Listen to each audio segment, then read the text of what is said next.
Bell की सानिध्यता में किया गया सत्कर्म भजन पूजा पाठ बहुत गुना है तुलसी के सानिध्य में। जब आप अपने घर में पूजा करते हैं तो वहां तुलसी का गरुआ लाके रख लिया करो। जितना 1 और 1 लाख में अंतर है उतना ही आपकी पूजा तुलसी और तुलसी के अभाव में उतना ही अंतर हो जाएगा। 1 लाख दिनों में जितना भजन करोगे उतना फल 1 दिन में प्राप्त हो जाएगा, यदि तुलसी और बिल्व पत्र वृक्ष वहां रखा हुआ है तो। गमले में बेलपत्र लगाइए और गमले में ही तुलसी माता लगाइए। जब आप सुबह जप करते हैं भगवान को निलाते हैं तो दोनों का है मुस्तागर, बहुत बदमाश है।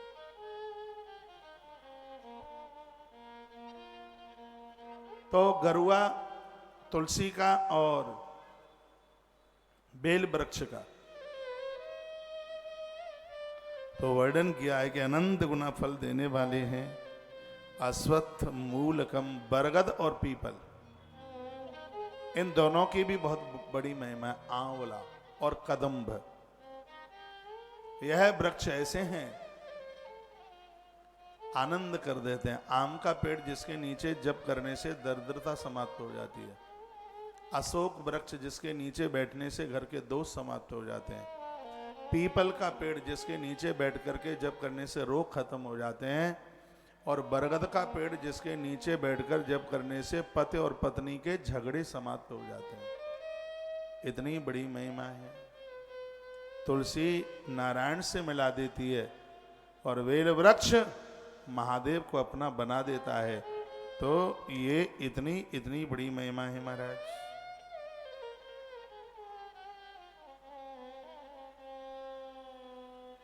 एक मैसेज में लिखा है, आज हमारे खेतों में 8 मजदूर आए हैं। हम अपने खेतों में आपकी कथा सुन रहे हैं और कथा का आनंद ले रहे हैं। बहुत बहुत बढ़िया, इतना सुंदर मैसेज किया है।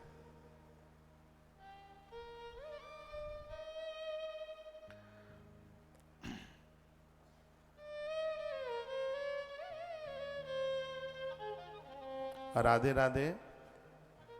राधे राधे कौन बोलेंगे? महाराष्ट्र वाले, आप ही को बोलना पड़े। तो देखो कितनी सुंदर बात कही है।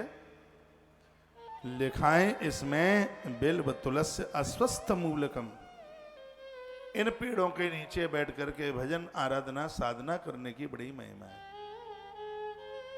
वृक्ष ना हो तो गरुआ में गमले में पीपल लगाओ, गमले में बरगद लगाओ और गमले में कदम्ब भी लगाओ। आपको मालूम है कार्तिक के मास में कदम्ब के फूल यदि कृष्ण के ऊपर चढ़ाओ तो जैसे कन्हैया ने गोपियों के ऊपर कृपा कर दी, वैसे ही नंदलाला हमारे और आपके ऊपर कृपा कर देंगे।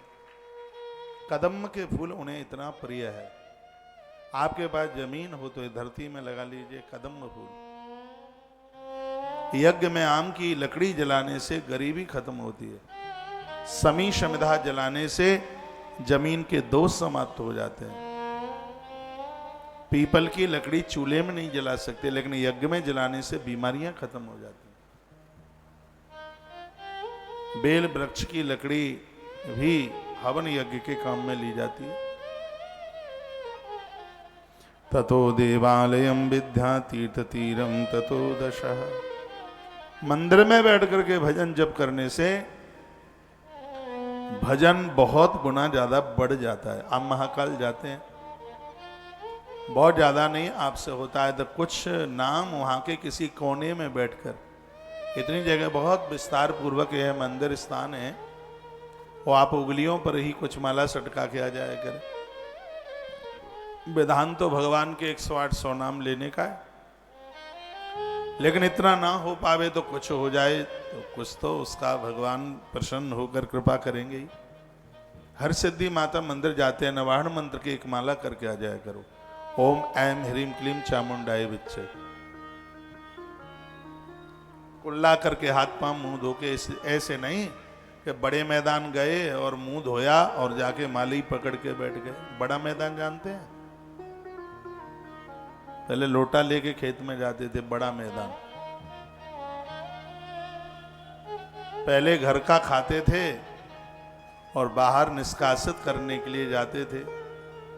अब बाहर का खाते हैं, घर में टंकी खोल देते हैं। बड़ा परिवर्तन हुआ है।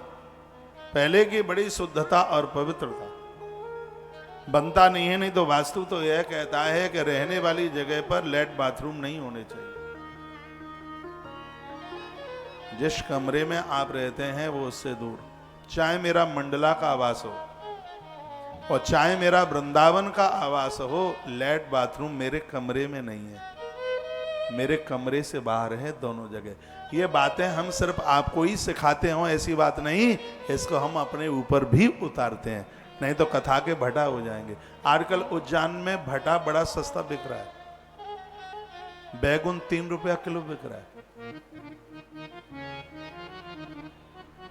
इसलिए बिक रहा है कि सावन के महीने में कोई खाता नहीं है, खाना भी नहीं चाहिए। यहाँ की रसोई में तो चलता नहीं है। पहले दिन ले आए थे 5 कुंटल, पहले ही दिन ला करके उन्होंने शुरुआत बैगन से, बना नहीं था, वो मुझे बता रहे थे। मैंने पूछा सब्जी क्या मिली है? कल्लाड़ परोसा में बैगन आए, समाचार ब्याह के पाए। मैंने हटाओ इसको यहाँ से बिल्कुल। सावन के महीने में घरों में भी आप बैगुन ना बनाए। अनुष्ठान में तो चलता ही कहाँ है,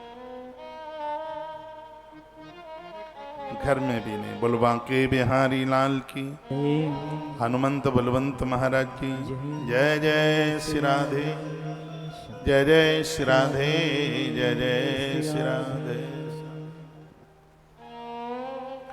अरे बैगुन में बड़ा गुण है। बैगुन का अर्थ ही होता है जिसमें बहुत से गुण हो, इसलिए उसको बैगुन कहते हैं। कुछ दुर्गुण भी है। इसका बीज पेट से 1 साल तक बाहर नहीं निकलता, 1 साल तक पेट में जम के रहता है। और बैगुन हो पेट में उसका बीज, और मरते समय और वह बीज पेट में ही रहा तो 1 वर्ष की एकादशी निष्कासित पुण्य उसका समाप्त हो जाता है। जैसा कि नारद पुराण में वर्णन है, कोई के पेट में, बूढ़ों को जो वृद्ध हैं, कुछ ही समय के मेहमान हैं, उनको बैगुन न देना। यह बीज पेट में रहा वो तो साल तक रहता है। और किसी की हो गई मृत्यु, बेचारे ने 1 साल तक ग्यारस करी और बीच में पधरा गया तो उसका पुण्य छीण, ये बैगुन है। चौमासे में, चातुर्य मास में तो इसके लिए मना कर दिया। अब क्यों मना कर दिया परमात्मा जाने, लेकिन इसको चौमासे में भी विशेष रूप से सावन के महीने में गुण भी है। इसमें किसी को चोट लग जाए तो इसमें हल्दी मिलाकर के बांध लो, चोट को खींच लेता है, बिल्कुल अंदर का पूरा चोट, पूरी चोट खींच लेता है। यह इसका प्रभाव है। खान पान का पूजा पाठ पर बड़ा असर पड़ता है। आप 5-7 तुलसी पत्तियां रोज लिया करें। एक तो थायराइड नहीं होगा, आलस्य, प्रमाद, ये सब चीजें रहेंगी नहीं। बेलपत्र की पत्तियां खाने से उल्टी नहीं आती, बपन नहीं होता। जिनको कभी आपने देखा हो, आपको पता हो, लोगों को बस में बैठकर, कार में बैठकर उनका ऐसा दिमाग, माथा घूमता है कि वो बपन करते हैं, उल्टियां करते रहते हैं। अच्छी शक्ल बना देते हैं वो गाड़ी की 4 घंटे की यात्रा में, ड्राइवर अपना माथा ठोकता है। तो उसमें बेल की पत्तियां खाने से बपन नहीं होता, चक्कर नहीं होता। तो ये चीजें बड़ी प्रभावशाली हैं। बिल्व तुलस्य अस्वस्थ मूलकम, ये वृक्ष है। पेड़ ततो देवालयम, देवालय में आप महाकाल जाते हैं, कितना विस्तार पूर्वक मंदिर है। थोड़ा बैठ कर के वहां जब कीजिए। हर्षदी माता का मंदिर, वहां पर भी बैठ कर के। अब यहाँ आपको और करना भी है, झाड़ू तो आपको नहीं लगाना, पोंछा तो आपको नहीं लगाना, रोटियां आपको नहीं बेलना। वो एक मेरी दीदी जरूर उस रसोई में मुझे कल दिखी है, रोटियां पूड़ियां बेलती हुई। कौन सी? हाथ उठाना जो रात को मुझे दिखी थी, बैठी है। हो सकता है रोटी बेल रही होगी वो। ये सब चीजें सौभाग्य से मिलती हैं। तो यहाँ कोई काम तो है नहीं, बैठी तो है मेरे सामने इधर, तो यहाँ कोई काम तो है ही नहीं, भजन ही तो है। हरि नाम नहीं तो जीना क्या। 4 बार भोजन भजन एक बार, हाँ उसमें भी आवे आपत 1000। 4 बार भोजन भजन एक बार, बा में भी आवे आपत 1000, उसमें भी बहाना। आप इतने बड़े अद्भुत तीर्थ में आए हैं, यहां पहुंचे आप, तो आप अपनी साधना बढ़ाइए, अपना भजन अपनी आराधना बनाइए। यह आराधना आपको हनुमान बना देगी, यह आराधना आपको महान बना देगी। इसके बिना मत रहिए। ततो देवालयम, घर पर जब करते हैं कई हजारों माला, देव मंदिरों में एक माला, हजारों मालाओं से मंदिर की एक माला बढ़ के, इसलिए तो तीर्थ में जाते हैं। कुछ माताएं बहनें यहां बैठ करके भजन कर रही हैं, बड़ा प्रभाव है, दोनों ही काम हो रहे हैं। आजकल स्वेटर नहीं बुने जाते, पहले तो हमारी माताएं कथाएं भी सुनती रहती थी और स्वेटर भी बुन लेती थी। 3 स्वेटर बुन लेती थी 7-8 दिन की एक कथा में, दोनों काम हो जाता था उनका। अब स्वेटर नहीं बुना जाता तो भगवान के नाम को बुनिए, राम नाम इकट्ठा, भगवान का नाम इकट्ठा कीजिए। तो मंदिरों में भगवान को जपने का बड़ा प्रभाव है। फिर कहा नद्यां तीर्थ नदास्ततु, कहा जो नदियां तीर्थों में बहती हैं उनके किनारे पर बैठकर भजन करने का बड़ा प्रभाव। आप में बहुत लोग जाते हैं सुबह। श्री SK शर्मा जी, आज सुबह मैं इधर थोड़ा घूम रहा था तो ये अपना पूरा बोरी बस्ता लिए हुए थे। देखो कितनी जोर से सो रही है मेरी जीजी, दाल खा के आई होगी ज्यादा। ये इधर देखो, स्टेयरिंग ऐसे करो।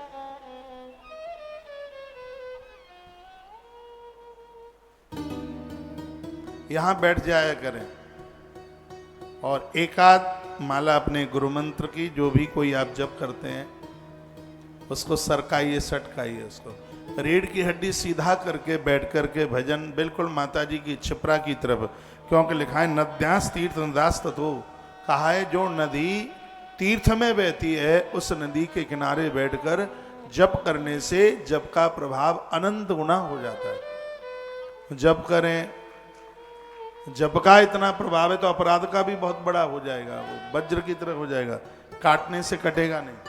और जब तक नहीं होगा माला नहीं लेगा तो।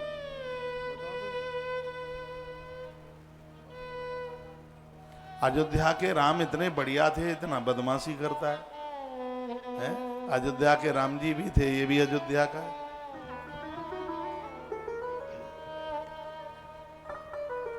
तो खूब जप करें, जप का प्रभाव बहुत ज्यादा है। नद्या तीर्थ नदास ततो दशा, कई कई गुना नदी जो तीर्थ में बह रही है उसके किनारे।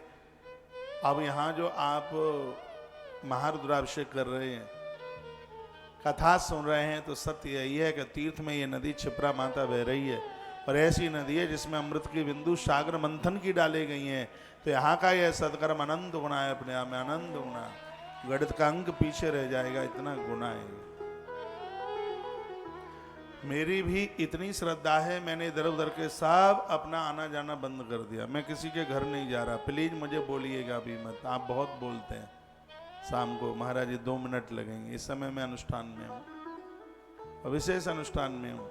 और ऐसा मैंने सोच रखा है कि 13 तारीख तक एक भी दिन का मेरा रुद्राभिषेक एब्सेंट ना हो। उसको मैं बड़ी श्रद्धा के साथ में उस अभिषेक को कर रहा हूं। कल या परसों ये आचार्य जी बोल रहे थे, बोलते हैं महाराज जी देवताओं के प्रति जिस समर्पण से आप अभिषेक कर रहे हैं, आप जजमानों से तो बहुत आगे निकल गए। पता नहीं उनको क्या लगा होगा, मालूम नहीं है मुझे। मैंने कहा ऐसी तो बात नहीं है, इन जजमानों के अंदर बड़ी श्रद्धा है। हाँ, थोड़ा अंतर यह हो सकता है, उन बेचारों को पता नहीं है कौन सी चीज कैसे चढ़ाई जाती है, और अब हमें इन 27-28 साल में थोड़ा पता लग गया है कौन सी चीज कैसे चढ़ाई जाती है। बस इतना ही कुछ अंतर हो सकता है, नहीं तो इनकी श्रद्धा हमारी श्रद्धा से बिल्कुल कम नहीं है। नहीं तो यहाँ उज्जैन तक पहुंची कहाँ बात है। और सच तो यही है कि आप यहाँ बैठे हैं, कोरोना काल में आपने जितना दान पुण्य किया है, भजन किया है, यह उसी का परिणाम है कि आप महाकाल की भूमि पर बैठे हैं। यह गुण साधन से नहीं हुई, ये जो काम है ये अपनी शक्ति से नहीं, यह भगवान की कृपा के द्वारा हुआ है संभव। बहुत लोगों की तैयारियां थी, वो उज्जैन में नहीं है, और जिनकी बिल्कुल तैयारी नहीं थी और वो आज उज्जैन में बैठे हैं। सप्तपुरियों में से जगह है, यह महादेव ने बड़ी कृपा करी है, यह महाकाल राजा की कृपा से ही यह संभव हो पा रहा है। तो यानी कहीं भी नद्यां तीर्थ नद्यांस्ततो, जो नदी तीर्थ में बहती है, आपका मन नहीं लग रहा है कि आप अपनी राजी से जा रहे हैं, बस इतना बताते जाइए। दादाजी अच्छा जाना है, इसलिए इधर देखो एक बार, कहां से आए हैं? उज्जैन से ही है। भोजन कर लिया आपने पक्का? फिर जा सकते हैं, ठीक है।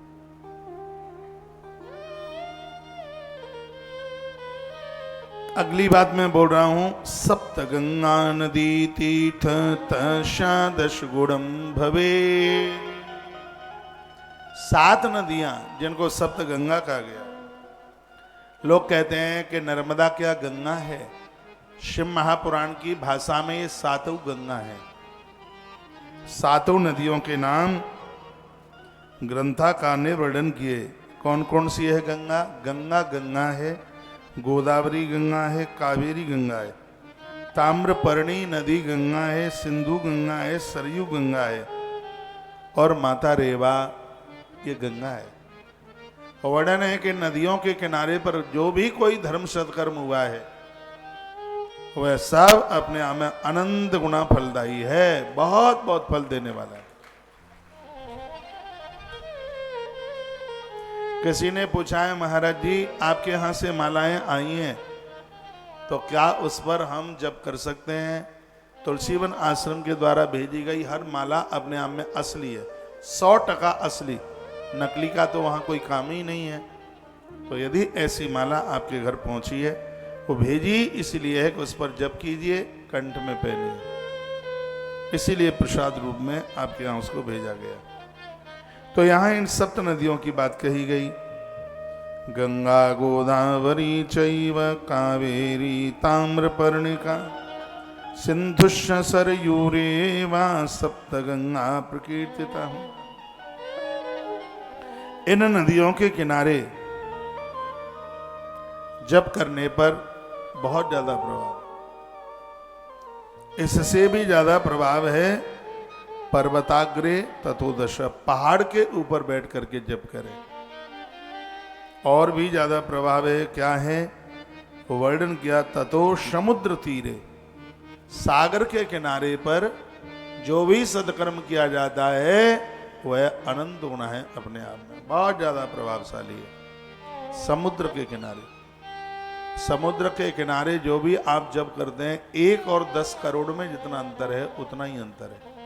घर पर 1 गुना, समुद्र के किनारे 10 करोड़ गुना, इतना प्रभावशाली। कभी आप श्री द्वारका जी जाएं तो टाइम निकालकर अपने गुरुमंत्र की माला या जो भी आप जप करते हैं समुद्र के किनारे जरूर बैठ के जप कीजिए। कभी आप पुरी जगन्नाथ जाएं तो वहाँ भी समुद्र है, वहाँ किनारे पर बैठ के जप कीजिए। कभी आप सोमनाथ जाएं, वहाँ भी समुद्र है, वहाँ उसके किनारे बैठ के जप कीजिए। और कभी आप श्री रामेश्वरम जाएं तो वहाँ भी समुद्र है, सागर के किनारे बैठ करके आप अवश्य मेव जप कीजिए। और मैं तो निवेदन करना चाहूंगा, एक बात कहना चाहूंगा, कोरोना काल में हम लोगों के द्वारा जितना भी महादेव का अर्चन और पूजन हुआ, उनकी पूजा की और उसका परिणाम भगवान शंकर ने दे दिया है। क्या दे दिया? रामेश्वर धाम में बिल्कुल समुद्र के किनारे रामेश्वर नाथ भगवान महादेव आसन बनाने के लिए जा रहे हैं। यहां किया गया हर सदकर्म अपने आप में अनंत गुना होगा। वहां भी आप ऐसे ही दौड़ते दौड़ते आते रहना जैसे आप वृंदावन आते हैं। रामेश्वरम के आश्रम से पूरे दक्षिण को जोड़ना है। वहां भी अपने धर्म की एक बहुत बड़ी लहर जागेगी। बहुत बड़ा काम करना है। ईश्वर ने शायद ऐसा ही विचार करके ये ऐसा किया होगा। मन गदगद हो गया है शिव महापुराण में श्लोक पढ़ करके, जिसमें वर्णन किया, तथा समुद्र तीरे दशच पर्वताग्रे तथोदशा, सागर के किनारे बैठ करके भी जो भी भजन पूजा पाठ अर्चना हम करते हैं उसका अनंत अनंत गुना फल प्राप्त होता है। यह तस्वीरें आप वहीं की देख रहे हैं, सागर की, समुद्र की। ये गाड़ियां जहां खड़ी हैं, यहां पर भारत की सीमा पूरी होती है और यहां से चीन लग जाता है, चाइना। यहां टावर लंका के मिलते हैं, चाइना नहीं, लंका, लंका के टावर मिलते हैं। बिल्कुल सीमा पर है, थोड़ा सागर में कुछ ही। बहुत लोग बोल रहे थे कि 5-7 किलोमीटर बस आगे यहां से चल करके और लंका लग जाती है। पहले इसका नाम लंका ही था, लेकिन जब से हमारी जानकी माता वहां पहुंची तब से इसका नाम श्रीलंका हो गया। माता भगवती ने बड़ी कृपा कर दी इसके ऊपर।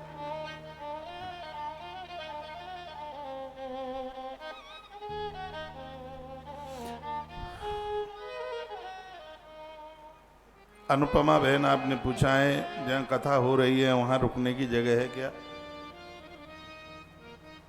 खूब है, बाबा सुबह जा घर में, टांग पसारे बा घर में, खूब जगह, कोई कमी नहीं है।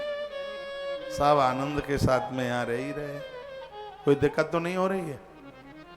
किसी का कोई सामान वगैरह तो नहीं चोर के गया है? बहुत बड़ी बात है।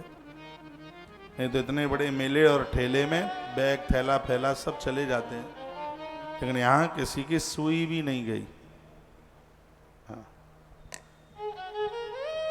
पहले यात्रा में जाते थे तो सुई भी लेके चलते थे, कहीं बटन टूट जाए कुर्ता का तो हाल ही बटन लगा लो सुई से।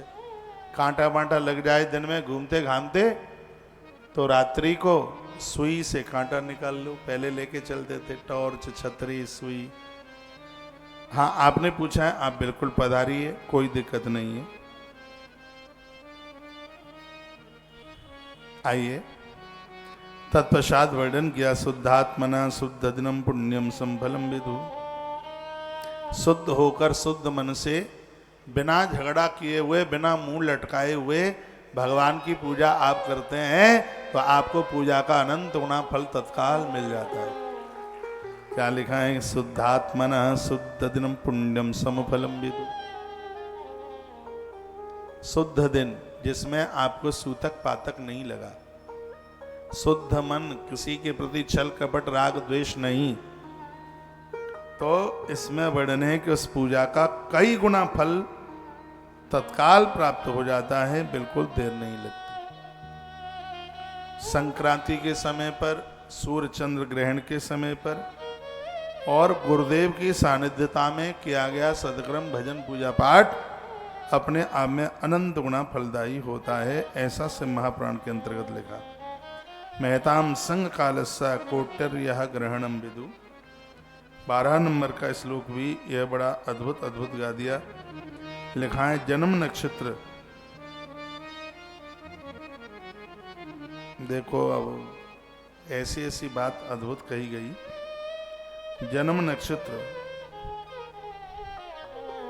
मैंने आपको बोला है पहले कि जिस तिथि में आपकी शादी हुई है और वह तिथियां मनाते ही, जिस तिथि में आपका जन्म हुआ है वह तिथियां मनाते हैं। शिव महापुराण के विद्येश्वरी संहिता के अध्याय नंबर 14 के श्लोक नंबर 12 में लिखा है, आप अपने जन्म नक्षत्र या जन्म तिथि में जो भी दान पुण्य करते हैं, जप करते हैं, देव मंदिर जाते हैं, दिया जलाते हैं, तत्काल उसका 1 करोड़ गुना फल आपको प्राप्त होता है रोज की तरह।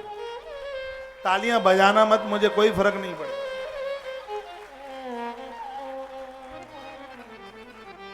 अपनी जन्म तिथि भी आप याद रखिएगा। जन्म नक्षत्र में, जन्म तिथि में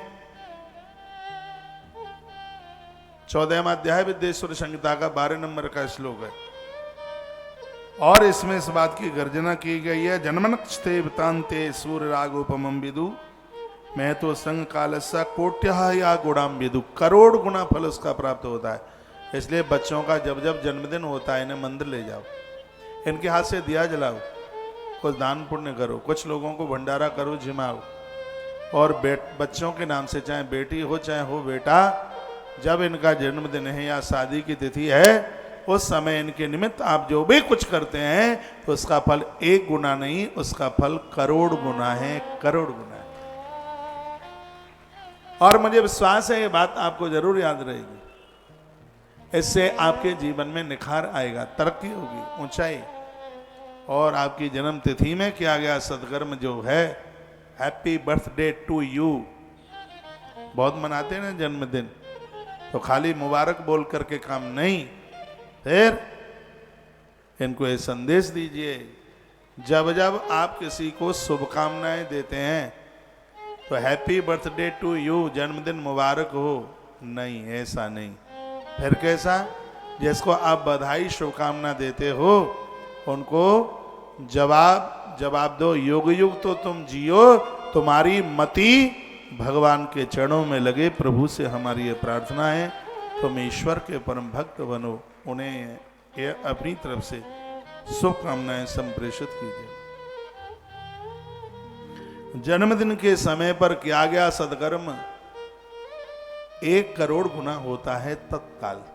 चाहे आप उस दिन जप कर रहे हैं, चाहे आप दान कर रहे हैं, चाहे मंदिर जा रहे हैं, चाहे आप दिया जला रहे हैं, आप जो भी कुछ शुभ कर रहे हैं वह आपका करोड़ गुना होता है, ऐसा इसमें लिखा है। यह बात जीवन पर्यंत भूलना मत। बेटे का जन्म है, बेटी का है, किसी का भी है, बच्चों के जन्मदिन पर उन्हें मंदिर ले जाइए, उनके हाथों से सिर्फ आप केक ही कटवा देते हैं और तो कुछ ढंग का कुछ कर नहीं पाते।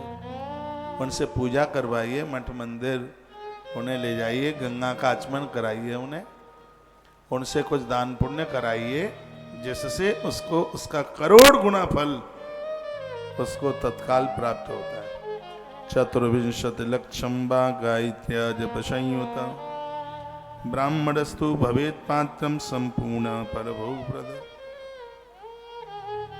बड़ी सुंदर बात कही गई है।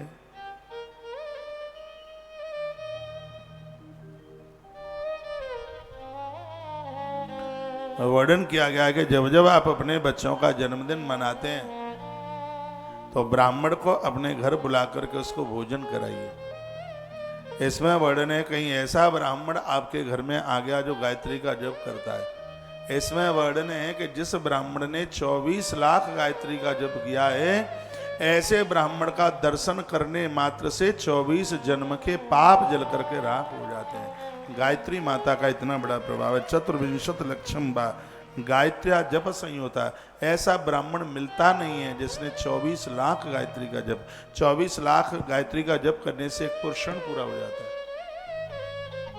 ऐसा कहीं कोई ब्राह्मण मिले जिसने 24 लाख गायत्री का जप किया है, और ऐसा ब्राह्मण हमारे घर में आके एक पूड़ी का टुकड़ा भी, ब्राह्मण घर में आए तो इसको रोटी दाल भात नहीं, इसलिए कि इसके लिए खीर पूड़ी बनाइए, चकाचक मालपुआ बनाइए। क्या दाल साग खिलाना है? ब्राह्मण का भोजन तो यही होता है। लेकिन ब्राह्मणों का यंत्र, अंदर का यंत्र तंत्र बड़ा कमजोर होता हुआ जा रहा है। पूड़ी से तो फुरफुरी आती है, और हम जैसे लोग पूड़ी के बड़े शौकीन रहे हैं। पूड़ी खिला दो 12 साल, फर्क नहीं पड़ता, खैर अब तो खा ही नहीं रहे। पूड़ी पूड़ी पूड़ी पूड़ी, खीर पूड़ी ना खावे ब्राह्मण तो भैया खाएगा ब्राह्मण। चकाचक निपनिया दूध की खीर, मुंह में पानी मत ले आना। आगरा वाला एक लप बूरा उसके ऊपर, एक चमचा उसके ऊपर महाराज घी हो, घी घी घी, और बढ़िया लाल लाल पूड़ी कढ़ाई में निकली भाई। अम्मा ने ऐसी बनाई है जो एक कढ़ाई में 2 ही पूड़ी निकाली है उसने, ज्यादा डाल दी है वो तो घी बचाने के चक्कर में सेवरी रह जाती है। और वो बिल्कुल एकदम कड़क, एकदम बिल्कुल लाल एकदम निकली पूड़ी। ब्राह्मण घर में आकर के उस ब्राह्मण को बुलाकर जो गायत्री का जप कर किया है उसने भजन करता है महाराज। वर्णन किया कि ऐसा ब्राह्मण बहुत ज्यादा पूजा के योग्य है। इसके आगमन से महाराज वर्णन किया 24 जन्म के पापों को जला करके राख कर डालता है। उसकी पूजा करने से संपूर्ण सुखों की प्राप्ति हो जाती है। ब्राह्मण का घर में आगमन बहुत ज्यादा शुभ है। इसमें वर्णन है कि इसके आगमन से संपूर्ण सुखों की प्राप्ति होती है। जो गिरने से बचाने वाली है, शास्त्र में उसी को तो गायत्री कहते हैं। जो हमें पतित होने से बचा लेती है वो गायत्री। हर देवता की गायत्री है, शंकर जी की भी गायत्री है। भोलेनाथ के ऊपर जब आप फूल चढ़ाते हैं तो शिव गायत्री बोलिए, ओम तत्पुरुषाय विद्महे महादेवाय धीमहि तन्नो रुद्रः प्रचोदयात्। इतनी छोटी सी है, ऐसा बोल करके फिर फूल भगवान को चढ़ाइए। बोलो भक्त वत्सल भगवान की, हनुमान जी महाराज की। शिव भक्त ब्राह्मण को दान देने से, हाँ, शिव भक्त कोई भगवान शंकर को मानने वाला हो, भोलेनाथ का जो भी कोई भक्त है उसको दान देने से कैलाश की प्राप्ति होती है। कैलाश की यात्रा हो जाएगी पूरी। और हमारे सनातन हिंदू धर्म का सबसे सर्वोच्च तीर्थ है जिसका नाम है कैलाश मानसरोवर। जैसे मुसलमानों का वो है मदीना, हमारा सबसे बड़ा उच्च यदि कोई तीर्थ है उसका नाम है कैलाश मानसरोवर। इसमें लिखा है कि ऐसा कोई ब्राह्मण है जो महादेव का भक्त है, उसको भोजन कराने से कैलाश का दर्शन हो जाता है, कैलाश की यात्रा हो जाती है। बड़ा प्रभाव है, वर्णन किया गया है इसमें। बोलो भक्त वत्सल भगवान की। वेदेश्वरी संहिता के 15 नंबर के अध्याय का श्लोक नंबर 25 है। इसमें इसी बात का वर्णन किया कि शिव भक्त शिव प्रश्य दत्तम कैलासदम विदु। शिव भक्त को भोजन कराने से, जमाने से कैलाश की प्राप्ति हो जाती है, किसी भी चीज की कमी नहीं रहती, ऐसा वर्णन किया गया है। शिव भक्त ब्राह्मण को जमाने की बड़ी फलश्रुति है। जो दाता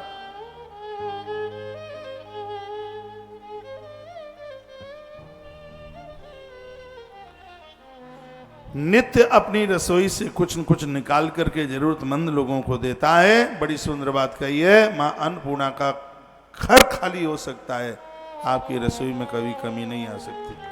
कल रात्रि को धर्म यात्रा कार्यक्रम में भी इसके ऊपर मैं बोल रहा था और आज प्रसंग में ही वो सब बातें आ गई हैं। आपका घर अच्छी मार्बल लगाने से अच्छा नहीं है, आपके घर से कभी मेहमान भूखा नहीं जाता। और ऐसी यदि योग्यता समर्पण आपके पास में है तो धरती के आप देवता हैं। आदिवारे पंचगव्यैरभिषेको दिवशिष्यते गोमयम गोजलम क्षीरम दद्याक्षम पंचगव्यकम।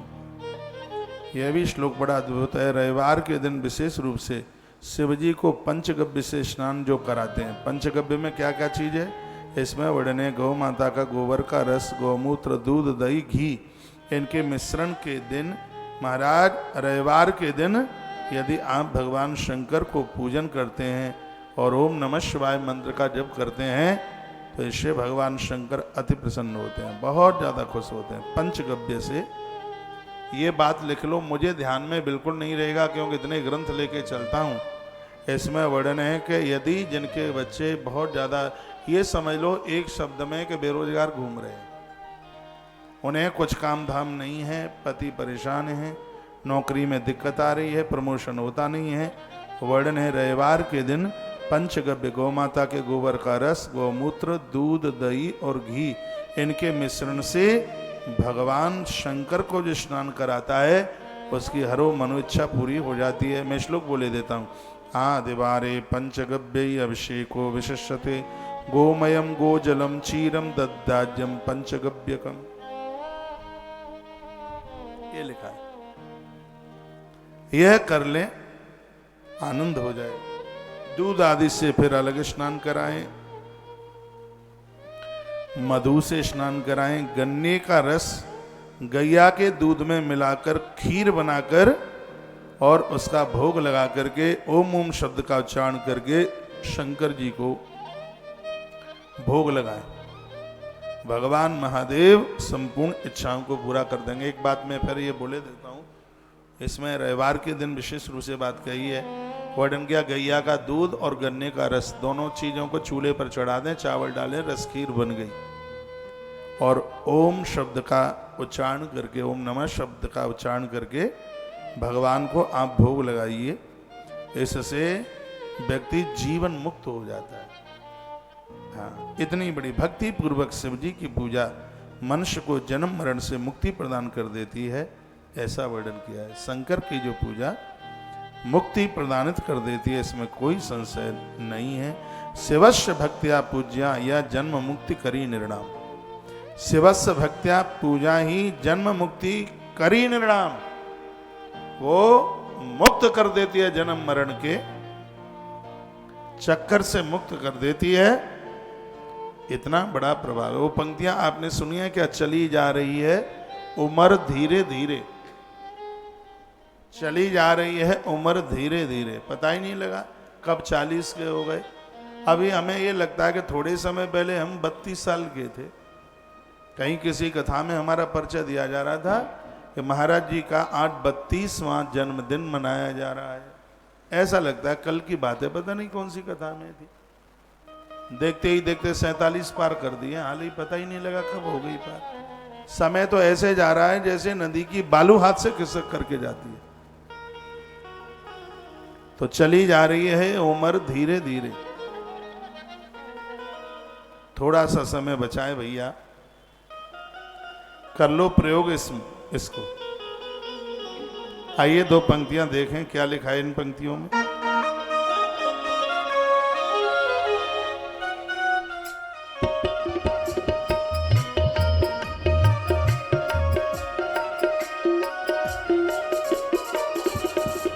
चली जा रही है उम्र धीरे धीरे, चली जा रही है उम्र धीरे धीरे।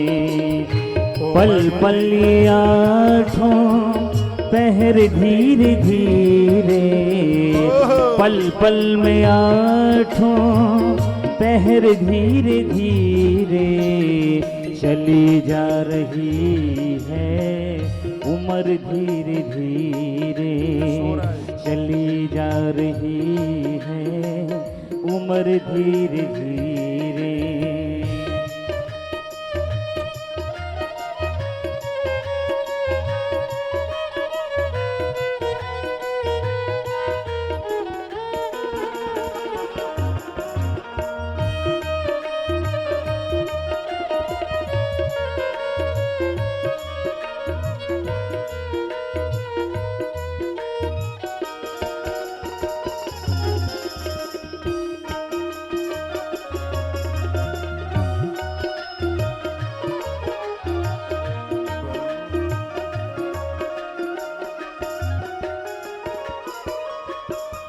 जो करते रहोगी भजन धीरे धीरे, जो करते रहोगी भजन धीरे धीरे, तो मिल जाएगा वो सजन धीरे धीरे, तो मिल जाएगा वो सजन धीरे धीरे।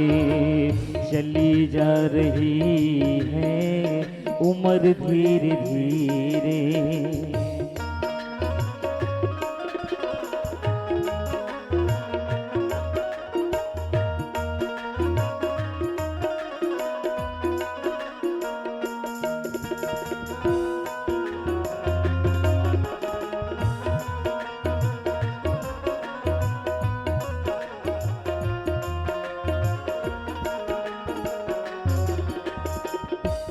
बचपन भी जाए, जवानी भी जाए, बचपन भी जाए भैया, बचपना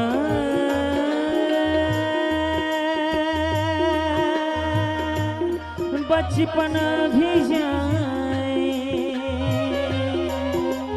जवानी भी जाए,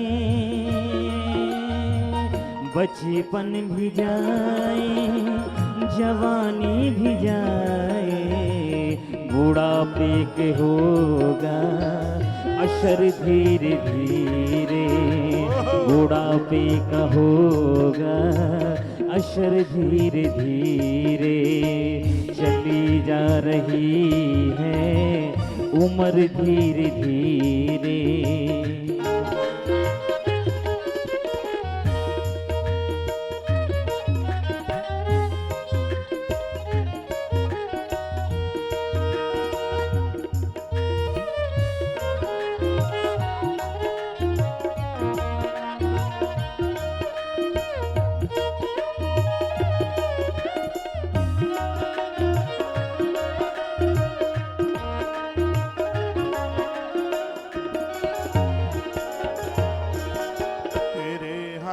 पाँव में बल ना रहेगा, तेरे हाथ पाँव में निधनी धनी धनी सा धनी धनी धनी धनी पद पद पद पद गमा पद नी नी सा नी सा नी सा नी सा नी सा धनी धनी धनी धनी पद पद पद पद गमा पद नी नी सा। तेरे हाथ पाँव में बल ना रहेगा, झुकी जा रही है कमर धीरे धीरे, झुकी जा रही है कमर धीरे धीरे, चली जा रही है उम्र धीरे धीरे।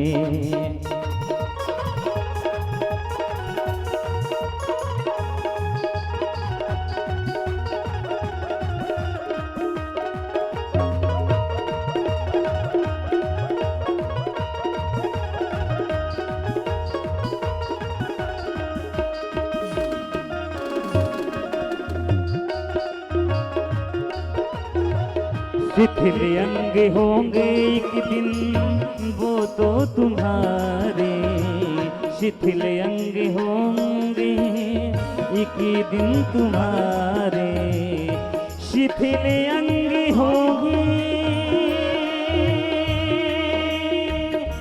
एक दिन तुम्हारे तुम्हारे तुम्हारे,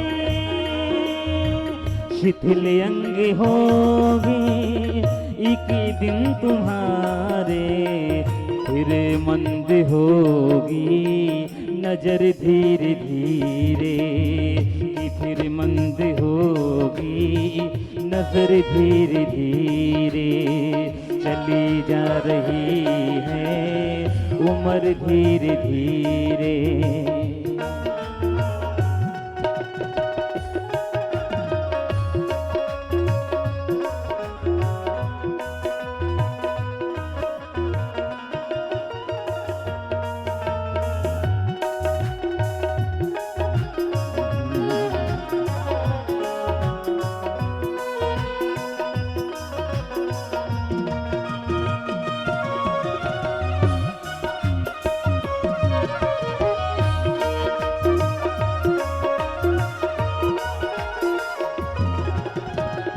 बुराई से मन को अपने हटा ले, बुराई से मन को अपने हटा ले, सुधर जाएगा जीवन तेरा धीरे धीरे, सुधर जाएगा जीवन तेरा धीरे धीरे।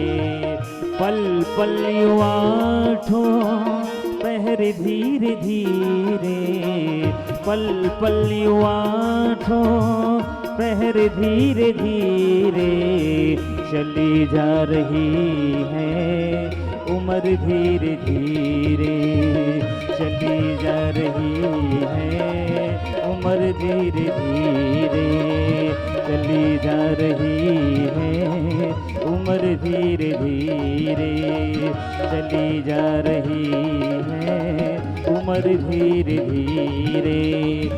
महादेव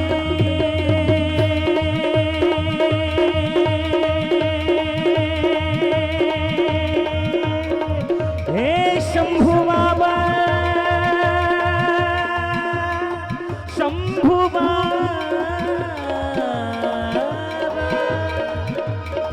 शंभु बाबा, शंभु बाबा, शंभु बाबा, शंभु बाबा, शंभु बाबा।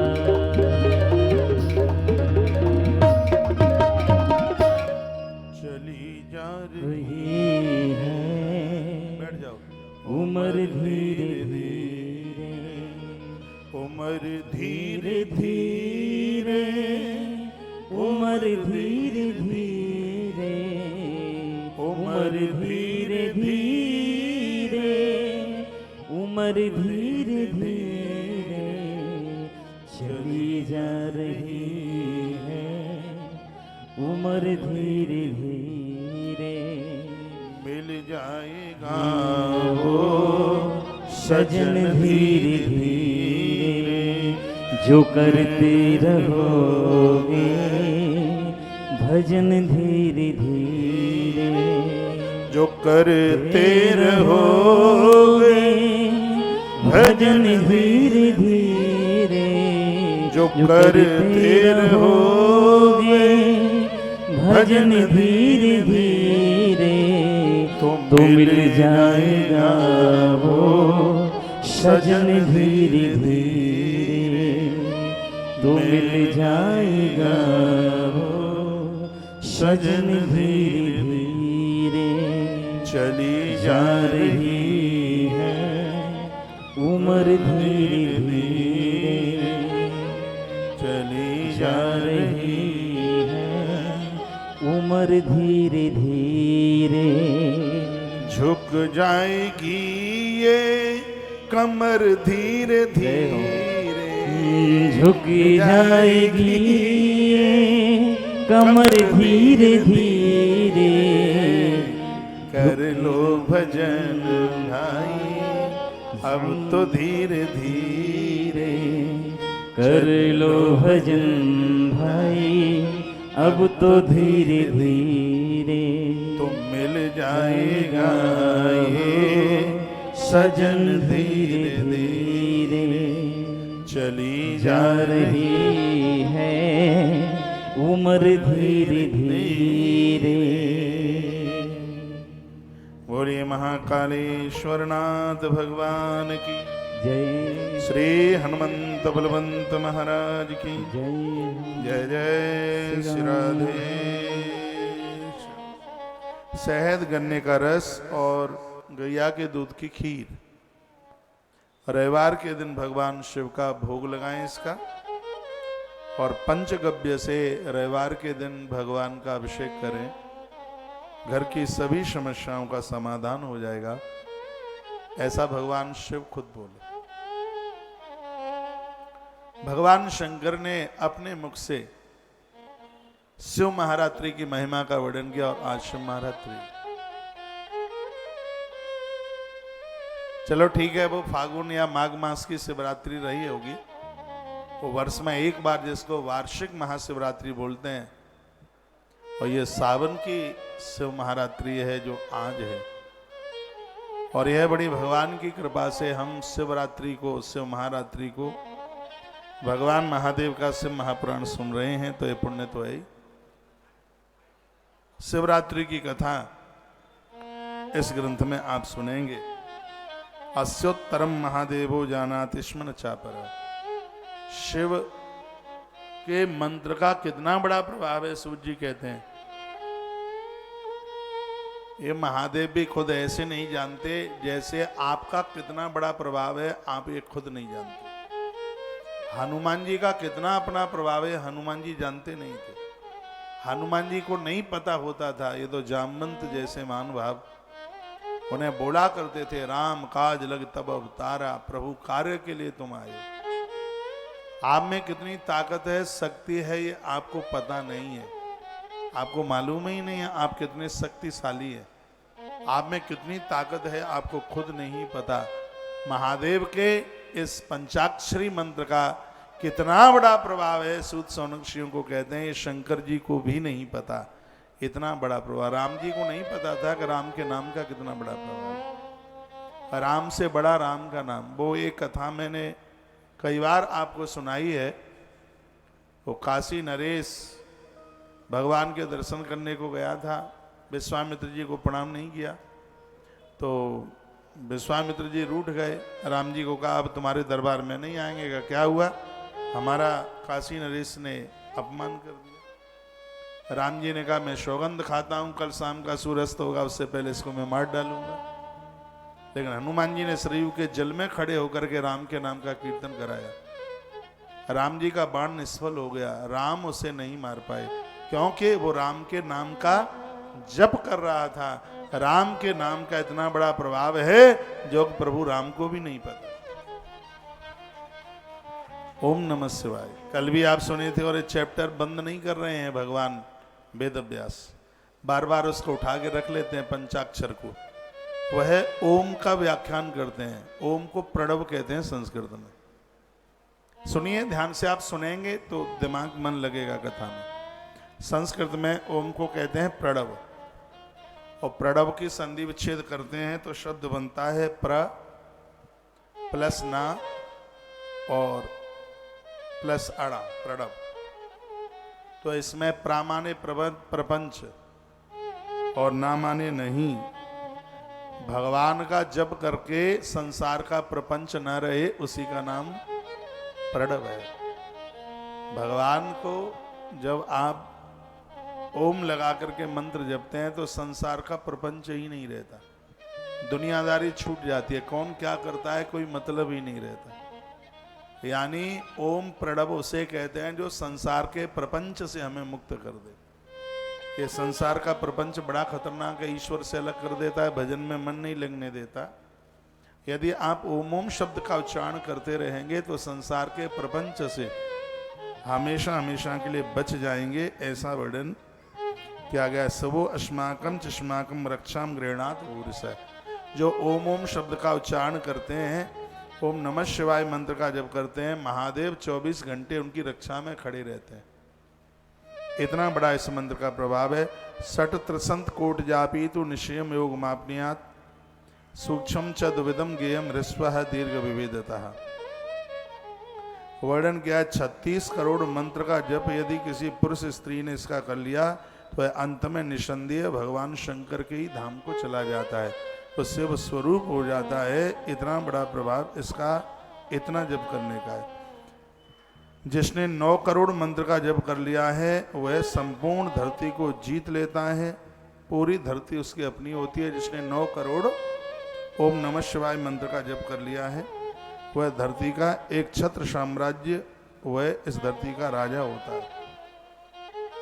वर्णन किया 19 नंबर के श्लोक में लिखा है, पुनश्च नव कोट्यातु पृथ्वी बीज मापन्यात पुनश्च नव कोट्यातु ये पाम जय मापन्यात।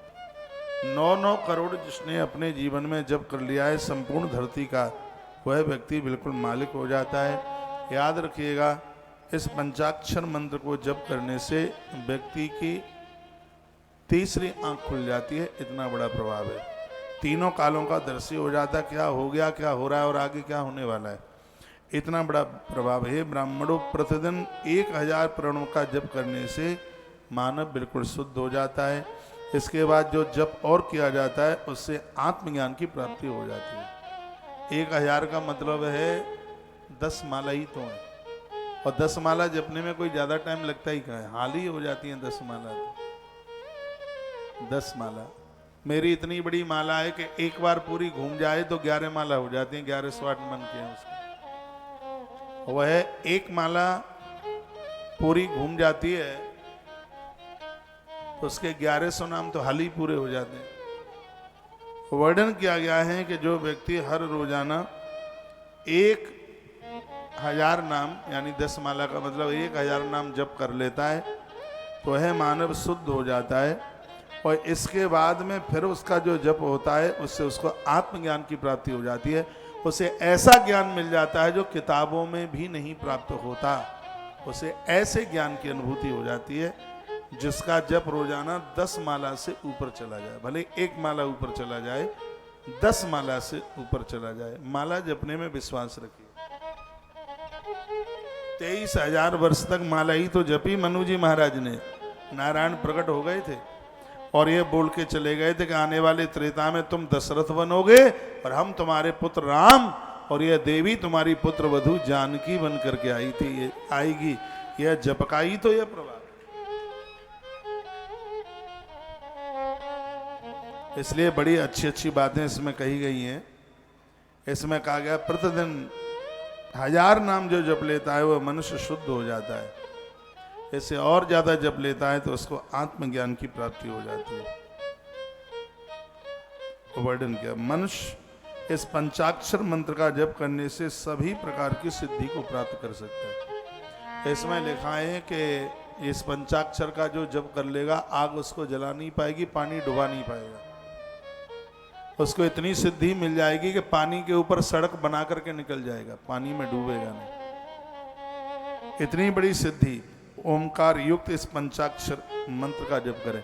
स्पष्ट लिख दिया है ओमकार युक्त। इसका मतलब है कि पंचाक्षर में ओम लगाना जरूरी है, लेकिन वो जरूरी तब है जब वह किसी साधक से गुरु मुख से उस मंत्र को सुना जाएगा, तभी उसमें ओम लग सकता है। यह है 34 नंबर के श्लोक में लिखा है। श्री विद्येश्वर संहिता अध्याय नंबर 17 और श्लोक नंबर 34, उसमें लिखा है पंचाक्षर मंत्र में ओमकार यानी ओम लगाना जरूरी है, क्योंकि ओम के बिना मंत्र की बिल्कुल इसकी पूर्ति नहीं है। और ओम तब लगाया जाएगा जब उसको गुरुमुख से सुना जाएगा। 34 नंबर का बड़ा अद्भुत श्लोक है। पंचाक्षर जपे नैव सर्वसिद्धिं लभे नर प्रणवे नेदाक्ष संयुक्तम सदा पंचाक्षरम जपे। पंचाक्षर को जो ओम लगा करके जपता है उसको सभी सिद्धियां मिल जाती हैं। फिर कहा कि गुरु की आज्ञा के अनुसार सुंदर वस्त्र धारण करके शुद्ध भूमि पर बैठकर इस मंत्र का जप करना आरंभ कर दे। इसके लिए थोड़ा सा भोजन करें। ज्यादा अन्न खाने वाले लोग साधना नहीं कर पाते। थोड़ा सा भोजन करें, अधिक ना बोलें, जितेंद्रिय रहें। अपने पितरों के पूर्वजों के प्रति सेवा का आदर रखें, नहीं तो